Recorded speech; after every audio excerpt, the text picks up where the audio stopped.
கன்னி ராசி என்பதற்கு 2026ஆம் ஆண்டில் கடன் பிரச்சனை அப்படின்னு சொல்லக்கூடியது வந்து பார்த்திங்கன்னா அப்படி தூசு மாதிரி அப்படியே அவங்களுக்கு அதிலேருந்து வெளில வர போகிறாங்க. ஏன்னா குரு அப்படின்னு சொல்லக்கூடிய தனகாரகன் 11ஆம் இடத்துல உச்சம் பெறதுனால இவங்களுக்கு இருக்கக்கூடிய கடன் பிரச்சனை அப்படியே படிப்படியாக குறைஞ்சிரும், அழகாக குறைச்சிருவாங்க.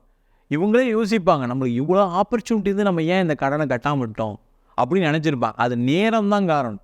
நிறைய விஷயங்கள் இவங்ககிட்ட இருக்குது, ஆனால் அதை செயல்படுத்த முடியாத ஒரு சூழ்நிலை இருந்திருக்கும். இப்போ உதாரணத்துக்கு பார்த்தீங்கன்னா கன்னிராசியில் பார்த்தீங்கன்னா ஒரு கடன் இருக்குது, ஒரு இடம் விற்கணும்னா விற்க முடியாமல் இருந்திருப்பாங்க. ஒரு வீடு விற்ற கடன் கட்டுற மாதிரி இருக்கும், ஆனால் நடந்திருக்காது. இவங்களுக்கு உதவிகள் செய்கிறதுக்கு யாருமே இல்லாமல் இருந்திருப்பாங்க. அம்மா வச்சுருப்பாங்க, அப்பா வச்சுருப்பாங்க, ஆனால் அவங்கக்கிட்ட ஏதாவது ஒரு சண்டை போட்டு அவங்க எதுவும் உதவி பண்ணாமல் இருப்பாங்க. ஆனால் 2026ஆம் ஆண்டில் இவங்களுக்கு பலவிதமான வழிகளில் பண வரவுகள் வரும். அதன் மூலமாக நீண்ட நெடுகாலமாக இருக்கக்கூடிய கடன் பிரச்சனை அழகாக குறையும். அதன் மூலமாக நிம்மதியாக இவங்க யோசிக்கக்கூடிய விஷயம் என்னென்னா, இதுக்கப்புறம் என் வாழ்க்கையில் கடன் ஒரு விஷயத்துக்கு போக மாட்டேன், இந்த கடனை தீர்த்துட்டு நான் நிம்மதியாக இருப்பேன்னு சொல்லக்கூடிய ஒரு சூழ்நிலை 2026ஆம் ஆண்டில் கண்டிப்பாக நடக்கும்.